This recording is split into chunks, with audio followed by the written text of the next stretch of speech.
This is Musical Talk. Musical Talk. The UK's independent musical theatre podcast. Musical Talk. The UK independent musical theatre podcast. Hello and welcome to this week's episode of Musical Talk. My name is Nick Hutson. We have a very, very special episode for you today. We are going to be interviewing the star of Doogie Howser MD, the star of How I Met Your Mother, a star of The Smurfs, Starship Troopers, The Muppet Movie, Howard and Kumar, Dr. Horrible Sing-Along Blog, the Emmy Awards, the Tony Awards. This is our interview that Catherine and I did with Neil Patrick Harris. Musical Talk. I'm joined here by a two-time Emmy Award winner, the host of the Tony Awards and the Emmy Awards, a singer, an actor, a dancer, a magician, a producer, a director, a circus performer, a voiceover artist, a theme park fan, and, depending what publications you read in England, an Olympian. I'm joined here by Mr. Neil Patrick Harris. Hello, Neil. Hello, how are you? I'm very well, thank you. Lovely to have you on the show, and I'm here with my friend Catherine. Say hello, Catherine. Hello, Catherine. I got to say that was quite an introduction. I don't know if I can live up to this podcast. I think you live up to it very well. I'll do my best. You and I are sort of kindred spirits in a way, aren't we, Neil? Because you're, dare I say it, to add to your list of credits, you're also a big fan of me. I'm a monster fan of you, and I'm not sure if the feeling is mutual. Oh, it certainly is. You actually listen to my... You're a fan of yourself?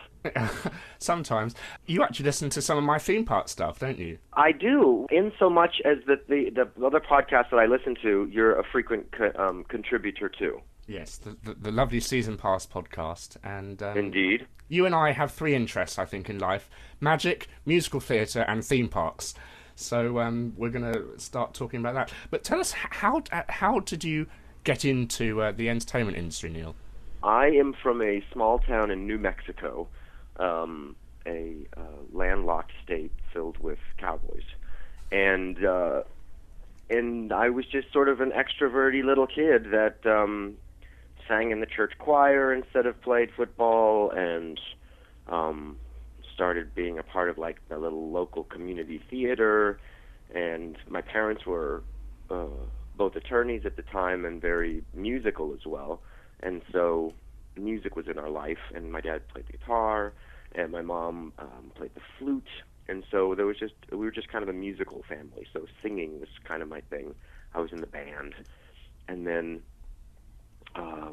when I was about to go into high school, some teachers of mine, my choral teacher and band teacher, and this is in a tiny, tiny ski resort town in New Mexico, they thought that I should go to some kind of performing arts high school, which my parents thought was kind of ridiculous because it was hours away and akin to military school or something. So they weren't into that, but they said they agreed to go to a 1-week theater camp at one of the state universities, New Mexico State University.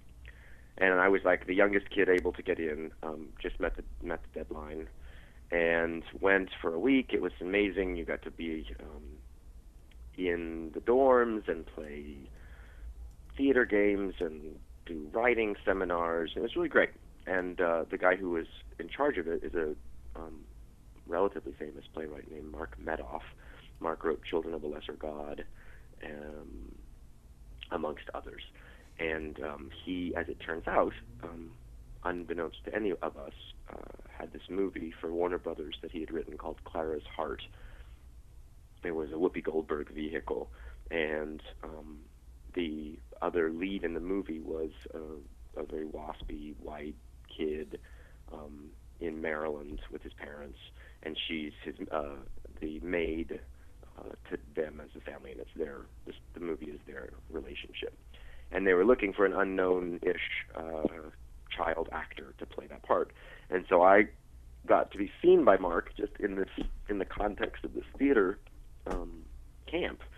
And so he thought I would be maybe good for the movie. He didn't tell me this. He'd only told my parents this at the last day when all of the parents got to come and see us do little showcases and whatnot. My parents thought he was full of crap and that he was just like selling us a song. And so they said, yeah, sure, man, send us a script from Hollywood or whatever. And he did, and I ended up auditioning for that movie and getting cast in that movie. And then from that I got an agent, obviously, in order to, complete my deal in the movie. And then once you've been cast in a lead movie for Warner Brothers opposite Whoopi Goldberg, you get to work a little more. And that was when I was, I think, 12, 13. And then from that point on, I've worked pretty handily all the way through. I'm 39 now. That's my start in a nutshell. You sort of defied the Hollywood rule of going beyond the child starlet, haven't you? I suppose, yeah. Yeah, I still like to pretend like I'm a child, and that I'll eventually, get a drug addiction and punch a paparazzi. But I don't think that's ever going to happen. Other interests in life, as we've mentioned, are magic and musical theatre, and theme parks, of course. In a way, they're all interpolated, aren't they? They are. I'm a big fan of suspension of disbelief. I'm even bigger fan of that feeling when it's happening to you live as opposed to in your living room. So yeah, certainly theme parks, part of the joy of that is, for me anyway, is entering the main area and looking around and the music and the parades and seeing the queue lines and like getting sort of lost in an immersive way into an experience that is not really happening, but that actually is kind of really happening. So we would take a yearly trip to Disneyland, which was the closest enormous theme park to us in New Mexico, and that really does set the standard, I think, for level of quality and detail all across the board. We would hit Knott's Berry Farm too, and Magic Mountain, but those seemed like they were more for a specific agenda, whereas it seems to me the Disney gang just really does it right. So yes, and then they use magical elements within their rides and queuing systems and forced perspective building and all kinds of things. Because we have a ride here at Blackpool Pleasure Beach called Karnesky's Ghost Train, which I think would interest you greatly. The illusions are by a friend of ours called Paul Keeve, whom we'll talk about later. But he is... Nice, I know Paul Keeve, he's great. He's done this thing called Karnesky's Ghost Train, and it's immersive theatre, a ghost train, and a story and a play at the same time. Now, you're really a huge supporter of immersive theatre, aren't you? I am. I think right now it's the new black. I think people just get tired of paying top dollar to sit in one space and watch something, and groups like Punch Drunk and Shunt, and we have a company called Accomplice, like Sleep No More. All of that is remarkable. It makes a theatrical experience almost a once-in-a-lifetime experience, even though it happens nightly. This ghost thing. Now, wait, where is it? It's at Blackpool Pleasure Beach, and I'm sure you know about Blackpool Pleasure Beach. No, that was my nickname in prison. But I don't know anything about it as a theme park. It's just where you go for sort of ice cream and to get sand in your sandwiches and to really suffer a British summertime.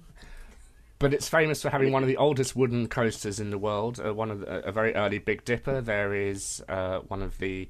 What are the horse things called that you go on? There's one carousel. of the... No, not a carousel. When you have two horses on a track. Do you know the thing I mean, Neil? Oh, where you're sort of racing against each other? Yeah, there's one of two in the world there, I think. It has a couple of horror mazes, year-round things. I know there's a dungeon there, very similar to the London Dungeon and Madame Tussauds and all that kind of stuff. So, but tell me about this attraction. I haven't been on it, so you'll have to ask Paul Keeve about it, because I'm sure he'll tell you more about it than I can. Madame Karnesky is a burlesque artist, so she puts elements of that into the ride or show, or whatever you want to call it, and there is... lots of Pepper's ghost illusions, so there's people disappearing. I think at one point a lady gets eaten by birds. It all sounds jolly fun for a trip to the seaside.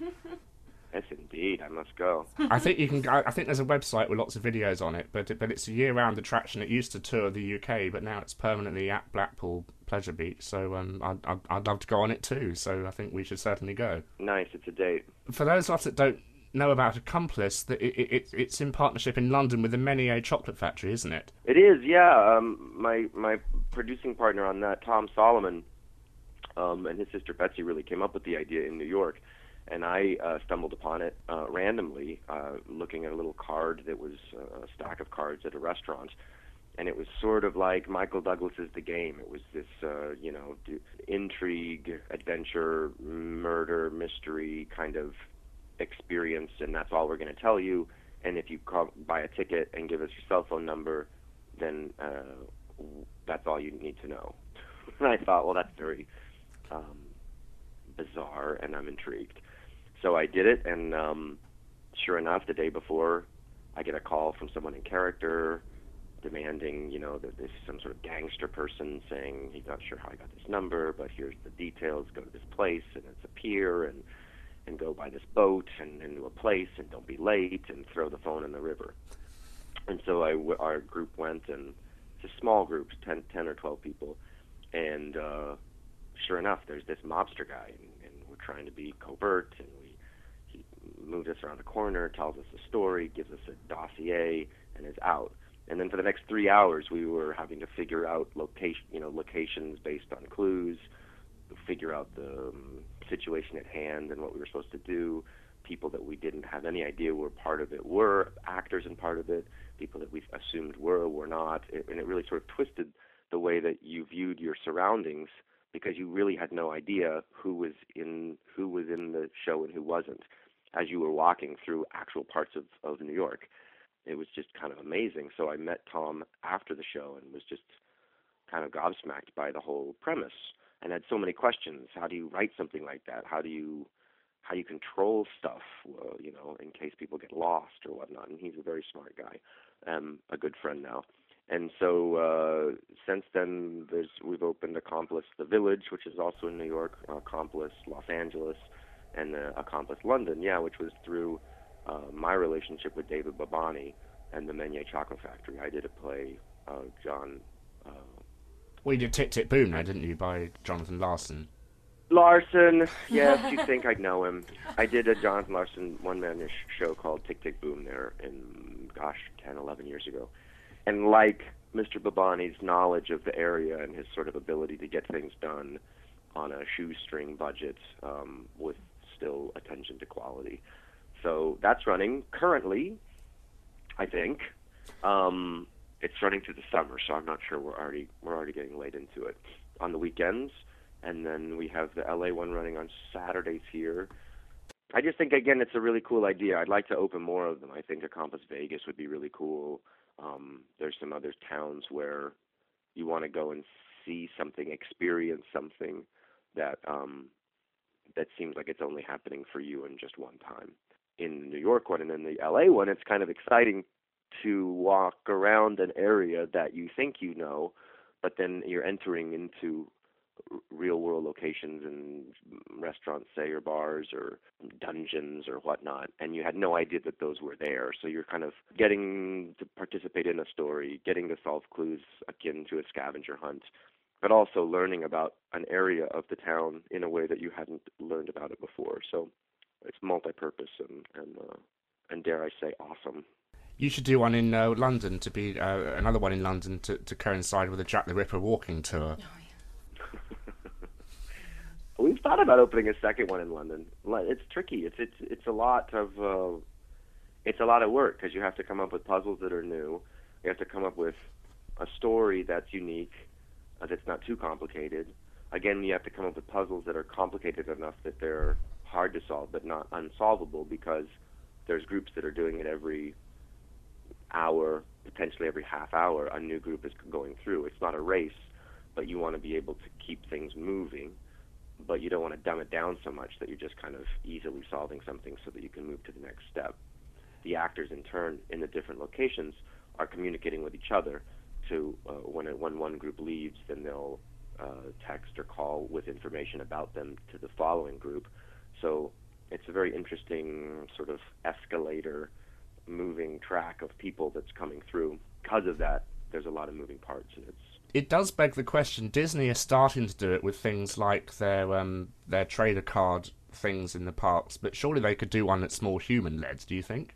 Well, Disney's been very interested in immersive experience, I think more so now than ever.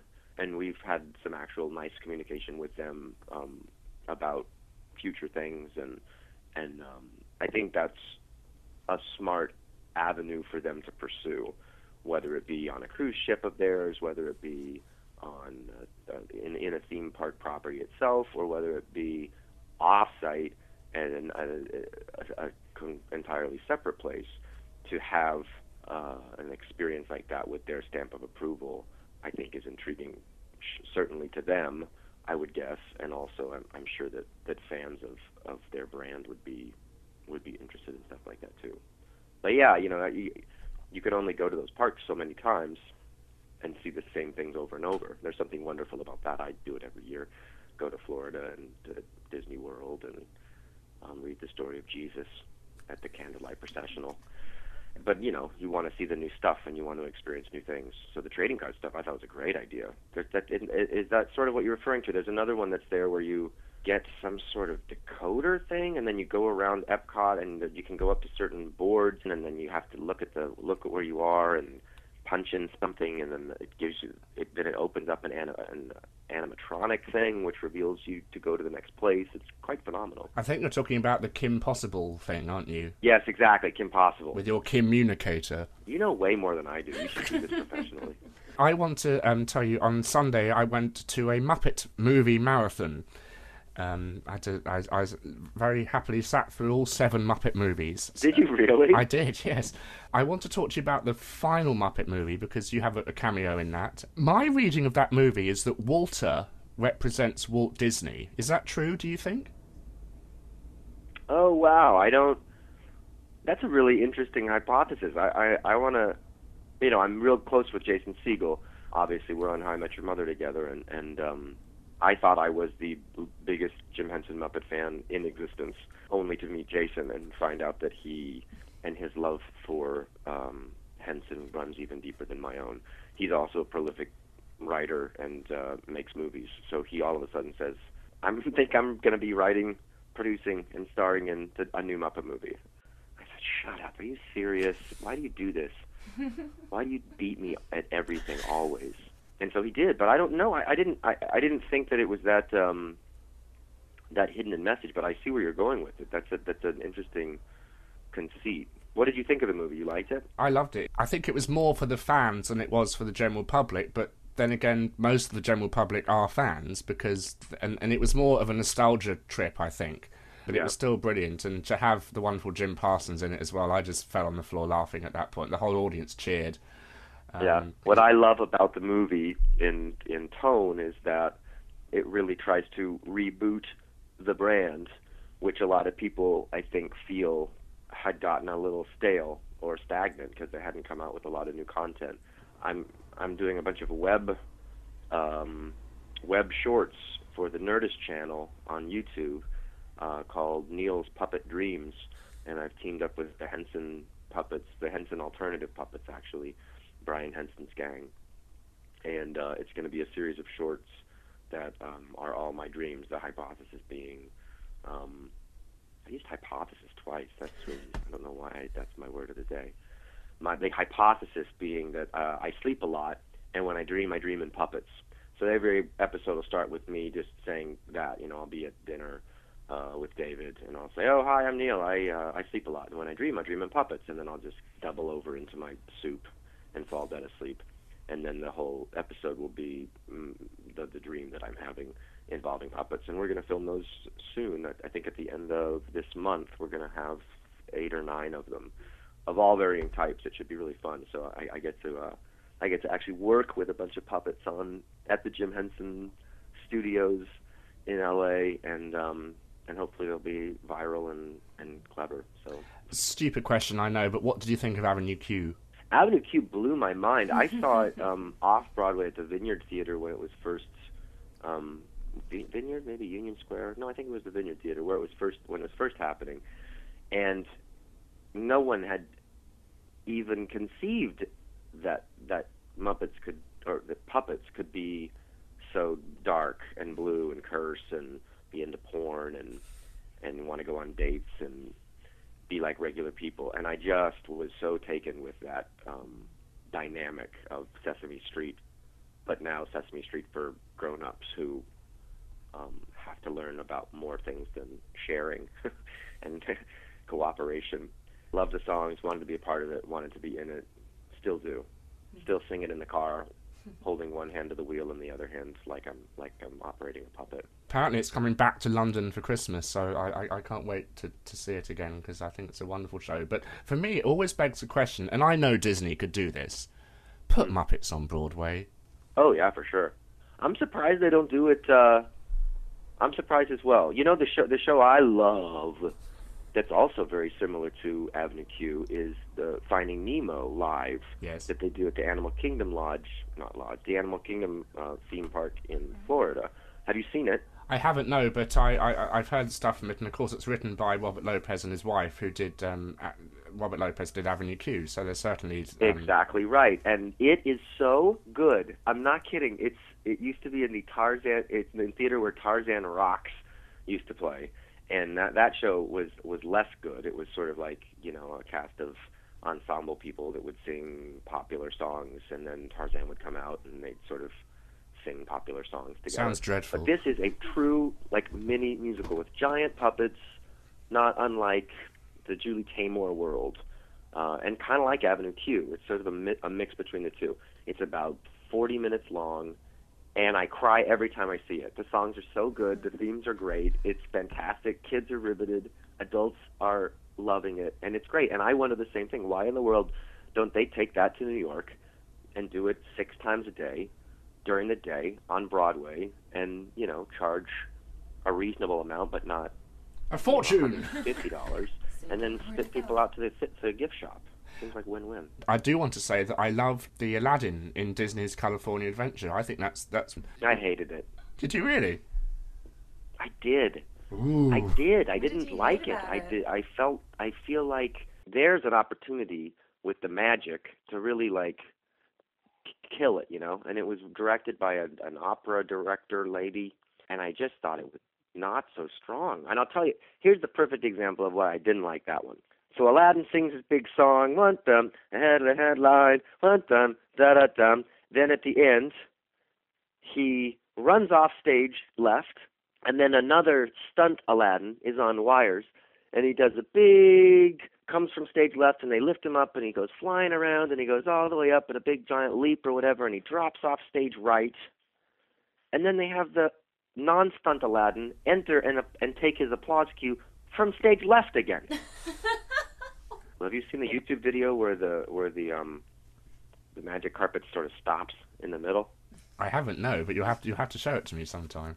Yeah, it's fun. It just stops, and then in true sort of Disney theme park fashion, the lights just kind of dim out, and then, ladies and gentlemen, thank you for enjoying Aladdin. Please exit to the side of the building. And then the poor Aladdin and Jasmine are just kind of sitting there for ages. I want to talk to you about an attraction we mentioned previously. And the reason I bring this up is because you've mentioned on coasterradio.com that you've been to this attraction. I want you to share your thoughts of the London Dungeon to me. London Dungeon. Well, I was there when I was doing Tick Tick Boom, so it had to have been 7 years ago. Yeah, that's right, 7 years ago. So yes, it's much more complete now, right? There's rides and stuff inside of it. I loved it. I thought it was kitschy and fun. You know, I enjoyed the sort of light techniques, and the sound was kind of all around you, and it was not unlike a lot of the London tours where someone sort of leading you through on foot to the next room, and then in 1724, this lady was dismembered on the side of the road, and then the lights change, and you hear footsteps, and then a scream, and then you look to your left, and now it's the pavement looks like blood. You know, that kind of stuff. So now I hear it's way more exciting. Yeah, they have a boat ride now. There's a drop ride. There's the world's first 5D ride, which is marketing rubbish. But the whole attraction is moving, Neil. That they're closing and they're moving to opposite the London Eye. When you said moving, I thought you meant like it was on moving. No. Right on like an elevator. No, they're picking up and they're moving it to a much, much larger space. So it'll be interesting to see what that holds. Wait a second. That's not a real dungeon? Sadly not, Neil, but apparently it did used to be a child's orphanage. Oh, that's creepier. many years ago, but they're moving it to the old county hall, which is on the River Thames. So maybe that has more of a dark Then history. it just seems like you and I should open up the child orphanage ride. I'm up for that. Now, Catherine next to me is a circus performer, Neil. So I want you to tell her and us the story about when you did some tightrope walking. Oh, fantastic! Well, wait, what circus arts do you perform? I'm a fire eater. I do aerial hoop. I walk on broken glass. I've done bits of magic illusions that are kind of more about the way they're performed rather than how wonderful they actually are. But I also used to produce an immersive. I had a theatre company that did immersive theatre, so I never knew that you had that interest, which is quite exciting because I love Punch Drunk. I love it all. Shunt and all those people as well. I found that there's a place in LA in Woodland Hills, sort of nearish where I live, that does trapeze classes. Richie Gauna of the Flying Gaunas has a big giant trap rig in his backyard. So I thought, no way, you can actually just pay money and go swing on the trapeze. Yeah, well, there's one and not have to be in Circus of the Stars. Did you and go? So I went, met him, did the trapeze.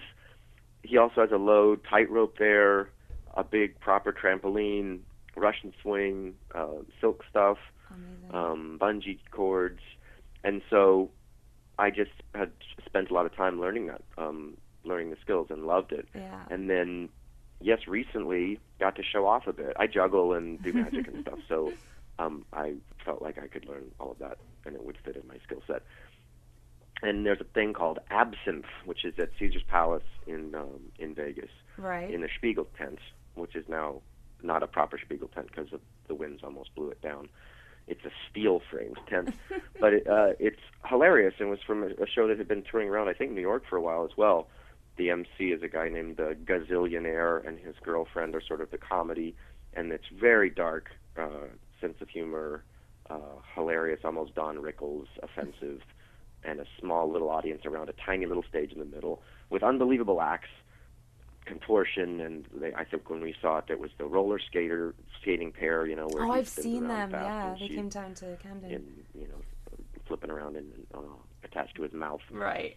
And then they had a tightrope, and so at the end of it, I think they knew that I liked that stuff and wanted a photo op. So after the audience left, they asked if I wanted to do the tightrope thing, and I said sure. And I think they were just expecting me to panic and whatever, but I was very into it. So yeah, I walked across.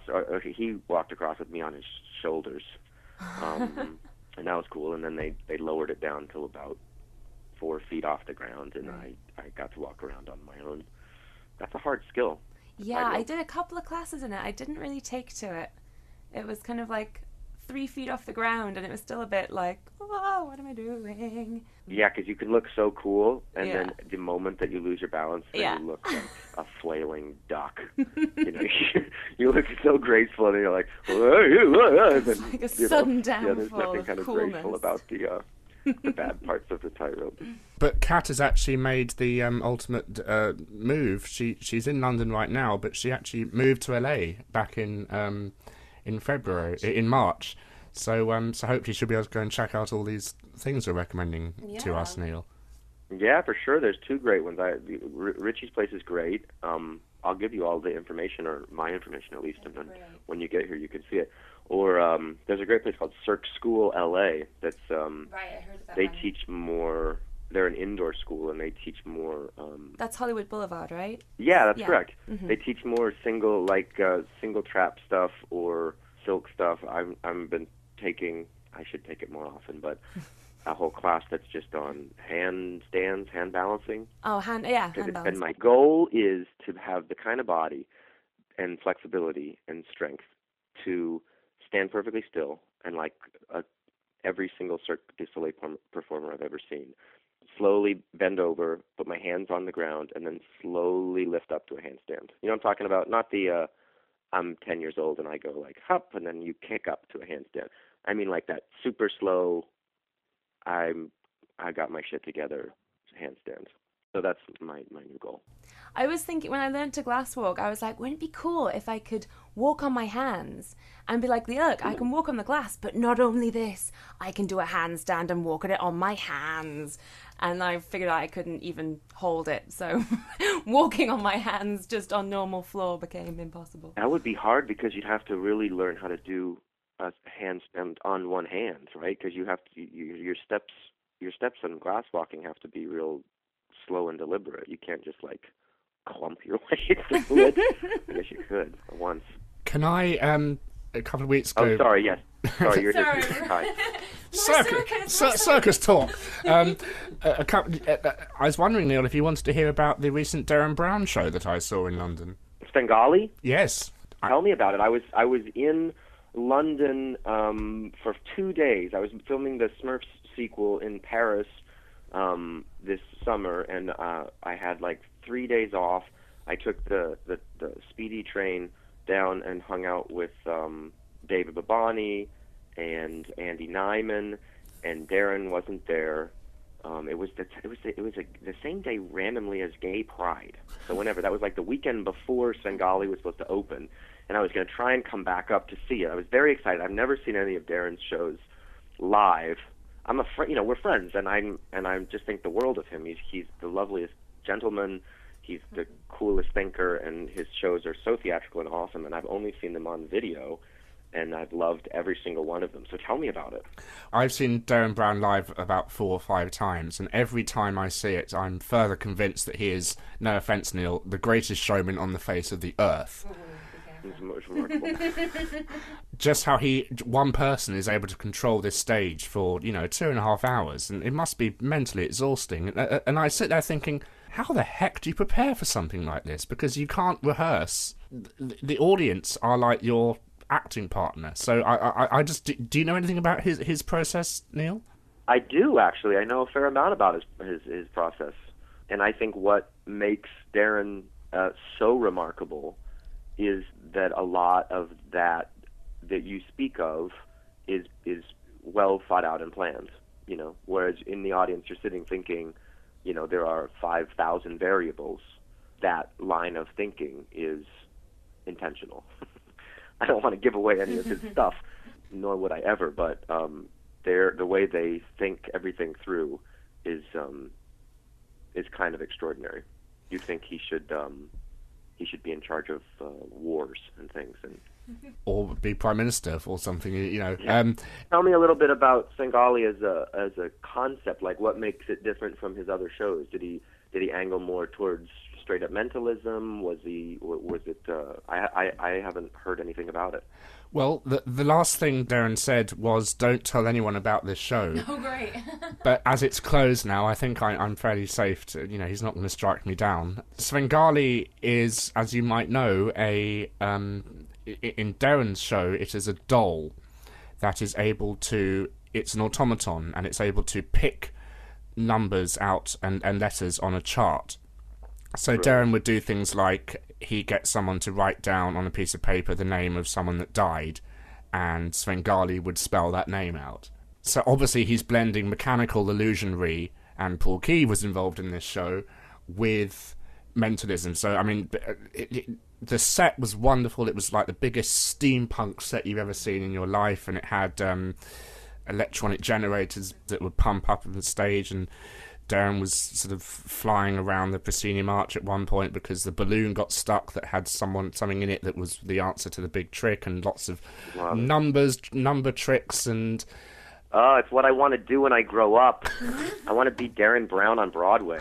I like the fact, to be honest, that he hasn't buggered off to America, because he's so good. He's that talented, but he's still firmly set in his roots in England, which we love. So I'm afraid you'll have to come to London next summer to see one of his shows. Yes, I'm afraid too. And do you think he'd be upset if I just opened Darren Brown on Broadway as Darren Brown? It was me. Well, see, I was surprised when I went to America that no one really that I spoke to had heard of Darren Brown. I was raving about him and going on about his stuff, and everyone was like, "Who's that?" And they sort of started mentioning other people. I was like, "Really? Is he not? Is he a huge thing over there?" Or No, not at all.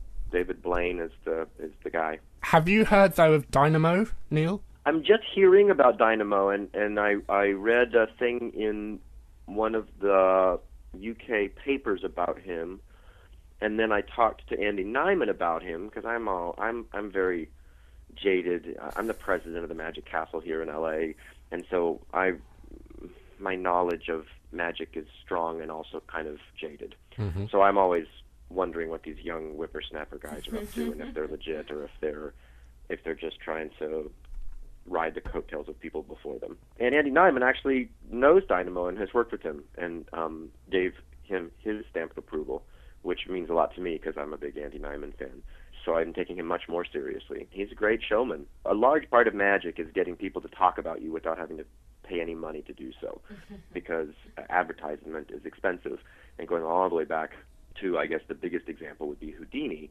You know, Houdini, in addition to putting up posters, which is all they could do in the towns where he was about to perform, would literally put himself in a straitjacket and rope himself up in front of the theater in order to attract 1,000 people to stand in front, watch him escape from the straitjacket. They'd open up the doors to the theater, and that's how they'd sell tickets.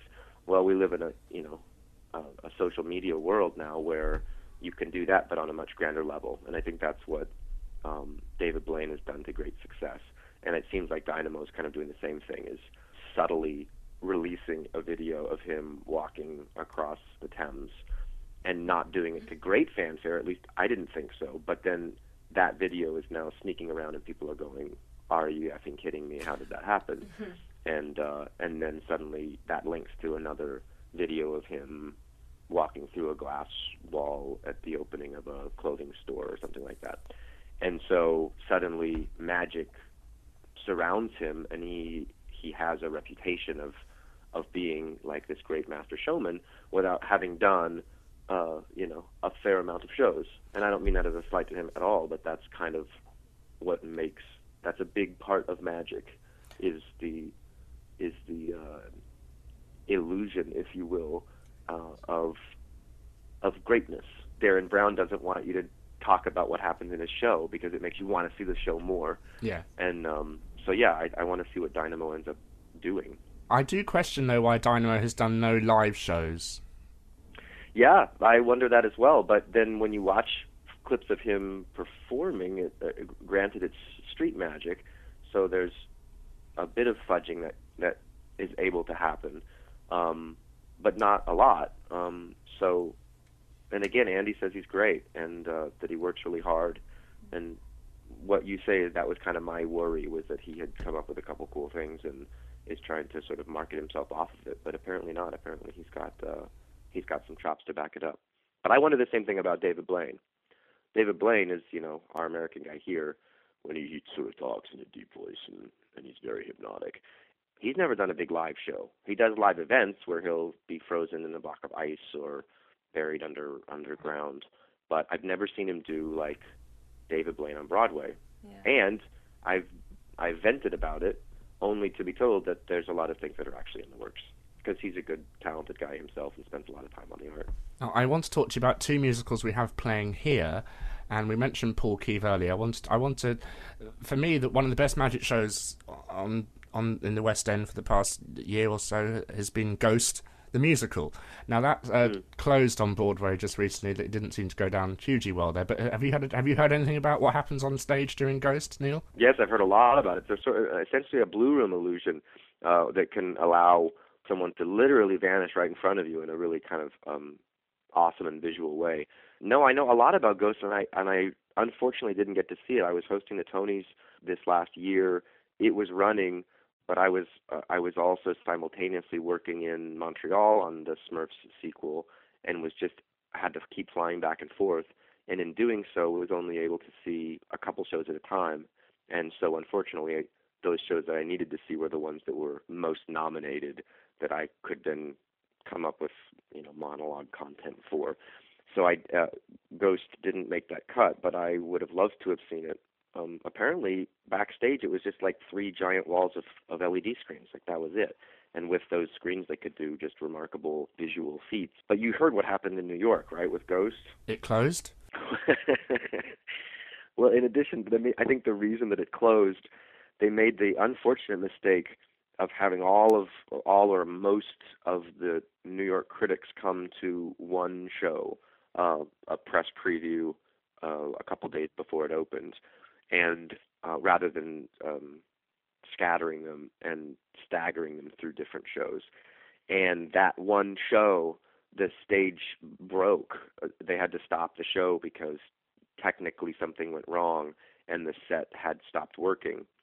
And as I'm sure you're about to tell me, the set in the staging and the technological elements of it are kind of what you go to see. So it opened up the floodgates for all the reviewers to not only be critical of the performances, but also to lament the future of Broadway being all screens and no substance. And so I was disappointed to hear that happened for everyone involved, because I think from what I hear, if it had worked flawlessly, which 99 times out of 100 I guess it does, I think they would have lauded the same technology and said how amazing and cool it was. But the fact that it broke down for the critics was a bit of a death knell. So I feel bad for them. Kat and I are in agreement with this. You've never seen anything like what happens on this stage, Neil. It is amazing. I've never seen so many Pepper's Ghost illusions done in one, even beats the Haunted Mansion hands down. But the illusion you mentioned earlier, and I'm going to YouTube this very heavily when I finish, to see someone fade away and dissolve in front of your eyes is one of the most amazing illusions I've ever seen in my life. Isn't it remarkable? And the actual technology behind it is not very technological, which makes it all the more astonishing. Another show the same creative team have, which is announced its opening on Broadway for March and is doing so well here, and Kat and I went to see it in its original production in Stratford-upon-Avon, is Matilda the Musical, also with Paul Keeve. And this has one bit in it, Neil, which will blow your mind. Tell me. Do you know the story or film of Matilda at all? I do a bit, yeah, and I'm dying to see the show because Tim Minchin. I love his music and his writing, and so I'm excited to see it on that level. But no, I wasn't aware of magical stuff. What happens? Well, at one point, a girl is picked up by her hair and flung around, and at another point, about 3 pieces of chalk fly in the air and write on the chalkboard. You have hair that changes colour. It's not full-on force magic like Ghost is, but there's still tiny bits there. But the pigtails thing, where she's flung around, is one of the most effective pieces of staging I've seen in a very, very long time. So I think that show, it's just won more Olivier Awards here than any other show in history. I think it'll hopefully do equally well on Broadway. It must. It's sort of the next generation's Billy Elliot, it seems. Did you ever hear of a show on Broadway about Merlin? It was a vehicle for some illusionist in the 80s. Do you know what I'm talking about? I do. It was Doug Henning had a show in the 80s. Well, first he had The Magic Show, which I think deserves to be remade and at least updated. And then I think after that they did a show called Merlin that was another Doug Henning vehicle, but instead of Doug playing a sort of hippie 70s illusionist who was, trying to make it big time, he was Merlin's apprentice. And if I'm not mistaken, Nathan Lane was in the cast of Merlin. In what part, I'm not sure, but I remember having conversations with Nathan about Merlin and its terrible demise, because it did not last very long. I always love it when shows make the effort to include magic, and it always seems to me they should do it more. We're starting to see a lot more of it now, and especially with Disney. Beauty and the Beast was renowned for that wonderful transformation scene. And sitting there, you might know how they do it, but I always say it's the fact that they do it, which is what makes it so exciting as an audience member. I just like the fact that you said do. I love exactly all of that. I mean, I think magic in small doses is 10 times more magical. When I saw Mary Poppins in London when I was there, and she makes a bed appear and she pulls all those things out of her satchel, and those were all done. And Beauty and the Beast as well, done by Jim Steinmeier, another great theatrical illusion designer. And it's just those little touches that, again, your suspension of disbelief just rises tenfold when you're watching something with your own eyes that's live right in front of you. When you're watching chalk float and then write stuff on a chalkboard, there's no logical reason as how that's done. And even though you could sit there and pontificate and ponder about how it could be done, the fact that it's just happening makes you revert back to when you were a kid and would love to watch those things without asking the questions. And I think it makes the rest of the experience, infinitely better. My recent musical obsession, and I'd never really made the effort to listen to this musical until I picked it up, and I didn't know you were in it, but I listened to it and I thought, this can't be Sondheim, it's full of pop songs. I'm talking, of course, about Assassins. Nice. That is so not Sondheim, that show, is it? It's certainly not sort of period Sondheim, but I love Assassins in that one of the main conceits when he was crafting it was that he wanted each song to be in the period in which the assassin lived. Yeah. So there would be Sousa ballad types of songs for Cholgosh, and then there would be a 80s pop love ballad when it was John Hinckley and Squeaky Fromm singing about the Jodie people Foster that they wanted to kill. One of the things that I adore about Mr. Sondheim is his ability to make you think beyond the song and sort of appreciate why notes are what they are and lyrics are what they are, and so yes, that's one of the things I was really drawn to with the musical as a structure, is that it not only humanized villains, not to make you not in their favor necessarily, but to just put sort of to put a reason behind the deed, but it also allowed you to hear music that was of the period in which they were existing, which I think was just a really clever conceit. I'm looking forward to the immersive production of Sweeney Todd. Oh wow, that would be great. With live smells. Bloody, dare I say. We're doing Assassins again for one night in October, I think, as a benefit for the roundabout on a Monday, and we've got the entire cast to agree to do it. So we're gonna all reunite 9 years later or something. And, apparently, every of the songs that you mentioned that mimic the style, they're all based around "Hail to the Chief." Da da da da da da. Whether it's the melody backwards, or it's the melody upside down, or it's the same chord pattern, or it's a chord pattern backwards, and no one else but Sondheim will ever come up with that. He's the clever one. He may have a career in this business. I think he might do quite well. There's a DVD of your production of Company coming out soon, isn't there? There is. I'm happy to say. We did it for 3 nights at Lincoln Center, and it was the most terrified and ill-prepared I've ever been. We filmed it, and it went around, and they played it as if it was a live event in the theaters, which I thought was a cool idea. And then now that that's done, they're going to release it, I think, for the holiday time, October, November, as a DVD, which will be awesome. You've been involved with Dr. Horrible, and now a lot of, Sweeney Todd was filmed as well, the concert production you did. Do you think filming musicals that often don't last or don't get produced as much, there must be a future in that, especially with things like digitaltheatre.com and lots of other stuff? I mean, surely that's the way of the future, I would hope. It's a slippery slope, and I don't know that it's good, but I think it's inevitable. It's just too hard to sell tickets and to get people to go to the theater, and I think with the advanced technology that exists in movie theaters these days, you can have a pretty remarkable experience of a musical, and you don't have to go to New York or to London to see it.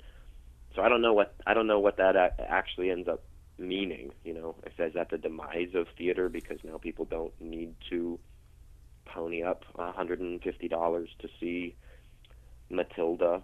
Instead, they can just wait and pay $15 or $25 and see it a year later.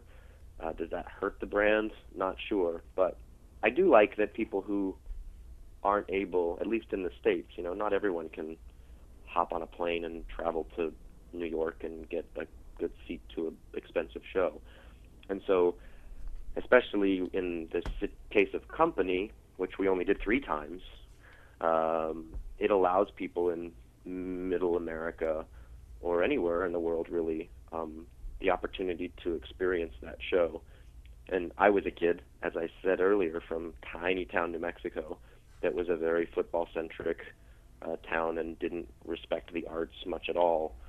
And had I had the chance to see something like Company when I was younger, I think it would have encouraged me to want to continue acting as an option. So I was pleased about that. There were a few shows that they had filmed when I was younger. Into the Woods, they had done a PBS version of that, and what was that one play? It did Sweeney Todd as well, of course, the touring production with Angela Lansbury. That Sweeney Todd was a great thing that I got on VHS and would watch. But there was a play, I can't recall. It's a lovely conversation. But yes, I think seeing things is effective, especially in the area where they're meant to be. Which House of Blue Leaves. They did a production of the House of Blue Leaves with John Mahoney and Susie Kurtz, and I remember when I was a kid watching that and thinking how awesome it would be to go to New York and to do that for a living. So, did you see the amazing Menier production of Sunday in the Park with George with the projections? I did. I loved it. A great idea, a great use of technology, and almost magical in its own right. I guess one more question, but quickly before we go, what is it like to host the Tony Awards? It's absolutely thrilling and mind-bogglingly stressful, and at the same time tremendously rewarding. As I don't want to sound like a broken record because I say this so much, but I really do like to champion the idea of people going out and getting off their couches and experiencing something live. And at least in the States, Broadway seems to be the biggest live theatrical area that you have. And so in the span of 2 or 3 hours, to be able to show millions of people what is performed nightly and to honor it in such a complete way is an absolute blessing. And then just the logistics of doing it is remarkable. It's a great award show to be a part of because all of the people that are there actually work hard every single night and love being recognized for that, even if it's one quick shot of them when everyone's applauding and they're nominated.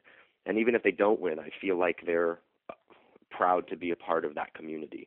So the sense in the room is a terrific energy because they're recognizing that they're going to sell a bunch of tickets when this thing is done. And then actually to do it, to have this giant tent world that's behind the Beacon Theater, which isn't even a proper theater. It was a movie hall. So we have to create, and all the sets and all the cast and everyone for each show has to go through the same 2 big double doors. And you have this big train behind you of holding areas where casts are all in costume and they're all waiting to go on to perform their 3 minutes. And you get to be I get to be the P.T. Barnum of that. And say, come, I'll do an opening number. I'll let you know that everything's going to be fine and we're going to have a good time. And then we're going to spend a few hours showing all of this amazing stuff that can all happen on the same stage, and which does happen 8 times a week. It's just a really great evening, and I was thrilled to do it. That being said, it only happens once. You do the show and then you're done. So you spend a lot of time coming up with jokes and options and bits and intros and gags, and then you try and pull them off as best you can, and sometimes people talk too long, so you have to cut other bits. And I wanted to come up with some kind of 11 o'clock number, and so for all 3 times that I did it, I had them writing a number during the show that sort of recapped the show. Because I feel like with most award shows, once the last big award is given out, then everyone just changes the channel because you go, oh, it's the producers, click. So I kind of wanted to give a reason to stay, and that's been fun to do because that forces me to learn things on the fly, and I don't know, I find it challenging and fun. It's too bad no one watches it. You had Lin-Manuel Miranda write a rap for you. That's easy for me to say. Yeah, he did. The second year, I was very into doing a spoken word kind of thing, and there's kind of no one better with with rhythm than him on Broadway. He has a great love for it, too. So that was great. That was a teleprompter nightmare. I just had to look at that thing and speak as fast as I could and hope I hit the rhymes the right way, and all of his rhymes were very syncopated and crazy, but that's live theater, man. That's why you go see theater. Things may go terribly wrong. The set may stop working. The Spider-Man may plummet into the orchestra pit. Or someone may move you in a way that you have never been moved before. So, you know, you don't get that in the movie theater because an editor has already decided which eye the tear will come from. Well, it certainly leaves me with this closing quote from the musical. We are the luckiest people in the world, and it's been an absolute pleasure to speak to you, Neil. Thank you so much. My pleasure. Good luck with all your future endeavours. Very good, and I'll see you either here in Circus World or I'll see you there, and we'll go theme park together. Cool. Thank you very much, Neil. Lovely. Take care, guys. Bye up. And here are some Musical Talk outtakes. I completely forgot what I was going to say. Because you like that idea so much. Yeah. Now your wheels are spinning. I know. I'm trying to still think of what I wanted to say. I bet you were going to go to musical theater. I am. I do want to ask you one more favour, because I've heard through various theme park website owners and stuff that you do an impression of me. I don't know that I do an impression of you. It's just fun to do a British accent and talk about theme parks. So